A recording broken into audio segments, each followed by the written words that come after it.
Hi everyone, so welcome to Investing for Value. So recently we have seen the market recover. In a sense, we feel like it's a very strong recovery, but in the scheme of things, it's actually still not it's not a massive recovery. Because you look at the middle of February when things were a record high of 3,386, and then they dropped as low as 2,237, and it's recently just rebounded to 2,475 because all of a sudden a lot of companies, particularly airlines, cruise ship companies, they weren't looking entirely with bankruptcy, which a lot of people were fearing in this climate because for some reason most companies don't seem to hold more than 12 months worth of cash. There's really no rainy day fund because no one plans to be closing, which is in hindsight doesn't necessarily make the best way to prepare your company for survival. So you have, basically recovery because it's just a factor in that you're not going to have bankruptcy, but I think things will continue to fall because you don't have bankruptcy, that you're going to have a lot of decline in financials. Of course, it comes back in the long term. Not every company is going to survive, but there's a good amount that are very good quality and they should survive.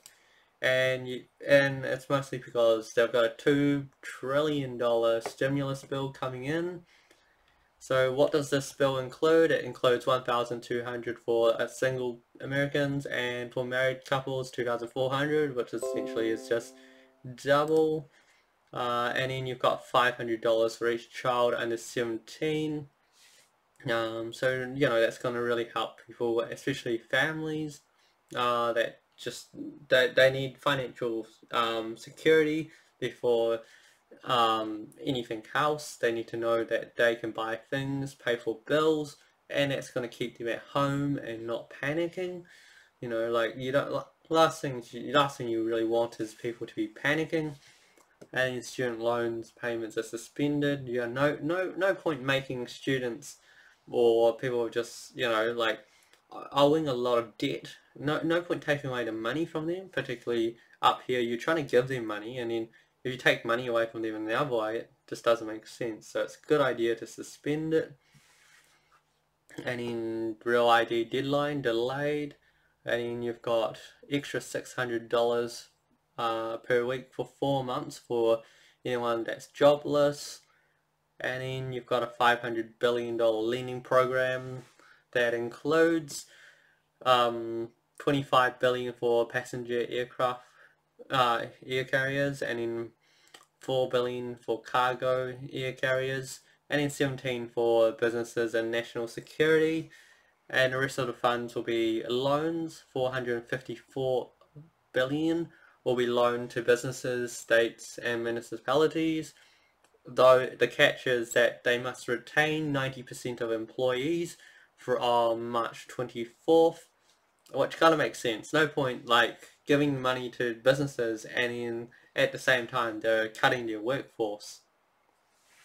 And then Trump's businesses won't be able to get the money because this prohibits elected officials from abusing it in a sense, because you don't want him to push all these funds to, in a sense, help his own businesses. And yep, there's a pause in the border wall, though the Defense Department does get 1.2 billion. And then it's just a kind of a repeat that airports and airlines will get their billions to help them in terms of wages. So 32 billion in grants for wages and benefits, and it's 25 billion to the passenger airlines, and then 4 billion to cargo airlines, which kind of makes sense because these companies have billions of, tens of billions of dollars in expenses, and they do need the help because for some reason they didn't save up for a rainy day. That's kind of a thing, like it seems like companies always need bailouts whenever a recession comes around. So you would think companies would be a bit more prudent to set up facilities, not borrow so much money, particularly with buybacks. Like buybacks have really been a waste of money if you look at in hindsight that these companies could have been seen saving the money for a rainy day. And then you've got a bit for contractors and gig workers, and this provision is as a response, for companies like Uber, who, the drivers need a bit of support, so it makes sense that they get a bit of support, and yeah, it's protection against foreclosures and evictions. That kind of makes sense. Like, if you're under a certain situation, no point kicking people out or pushing them out of their houses, especially if they've got mortgages or if they're renting a place. You're not going to find renters during this period anyway. Like, most people are probably staying at home, and you don't want to kick people out on the street either. And there's 25 million for the Kennedy Center, and there's more funding for food assistance. There's 450 million for emergency food assistance, which is quite ideal. You're going to have a lot of people need food, and you've got people providing it, which makes sense. And in some money for evacuation of Americans, 324 million. And in Peace Corps, which is all diplomatic programs which help refugees, and also just having people see, just helping others and them needing, particularly funding in the situation. So that's more or less like the breakdown of where this 2 billion is going to. Particularly, you've got a lot of money going to just families in general, because you're talking about a population of over 300 million, and they're getting, adults are getting about 1,200, and children are getting 500, which really adds up after a while, and you're going to have to help the businesses. So I feel like, say, you give how long does this much money last? Because 1,200 might last them like a month. And in a sense, you look at this loan program, it will take a little bit of time to get through, though these businesses, if they keep the work staff, then I guess the work staff get to continue getting paid by companies. And yeah, I guess more or less it feels like it's more a financial package to just keep people up, but it's not enough to provide. It's like everything's been halted, and everyone's gotten more finances just to keep afloat, rather than propelling to growth. And I feel like it's kind of like a stimulus package that as a precursor to another stimulus package, because in this environment, the minute everyone spends it all, and as we can see, things have not been improving. Like US 65,000, Italy 74,000, Spain nearly 50,000, Germany 37, Iran 27.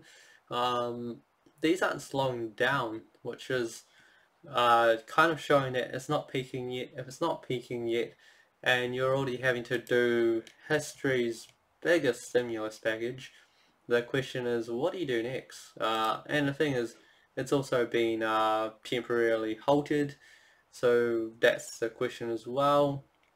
You've just got a big halt in this, and the market is kind of waiting for it, and while it waits for it, people are buying up stocks because they have a bit more hope that these companies are going to survive, and they think, particularly in the long term, that the value comes back, and they don't mind waiting. And in a sense, that's very sound financial planning, because you want to buy things when they're cheap, and if you got the patience, then you eventually get rewarded. So that's more or less the breakdown of the stimulus package. And in terms of what I think it just stops things from decaying further. Though in another 2-3 months, if things don't get better, I imagine the stimulus package is going to be used up in a certain way, and then people are going to get desperate again, and you're going to have to push out more money, because after all this blows over, businesses still need a lot of help, particularly trying to just get things back running. And particularly if your interest rates are already quite low, people are already exhausting a lot of their financials, and a lot of hard decisions will be made in the end. But I don't see this financial package as being the last one. I'd just say like it's the first. And you can't look at these like this chart here, and things did rebound here, came back down, rebound, came back down, rebound, and I expect things to continue dropping. Like it's past this 2008 down point, which well actually it's around here. So like you pass this point here, and then I'd expect things to just continue dropping as they go. We're not even until we go below 2000. We're not essentially going to be seeing a bottom yet. So I think it's nice that there's a rally, but that's just people with money bargain buying, and essentially if things get worse, they may have to sell back down again. So I just say be a bit cautious. As much as it's nice to be buying these bargains, and you're probably on a good profit if you brought on the bottom, probably think about selling a little bit just to conserve a little bit of cash, and afterwards you can think about buying again when the things fall again. I imagine there's going to be a lot of trading opportunities, also investing opportunities of course. Let me know what your thoughts are. What do you think about this stimulus package? Do you think it's going to be very helpful, or is it more just like a, something to just keep things afloat, but things are going to get worse? I'd love to hear your thoughts. And I will probably get to the more companies. I'll do more analysis on those. Just the last week's been a bit more around preparations and just getting more ready to stay inside and everything. So now that I'm more inside, I can spend a lot more time looking at all the companies that could be potential bargains. Until then, good luck investing everyone, and I'll see you.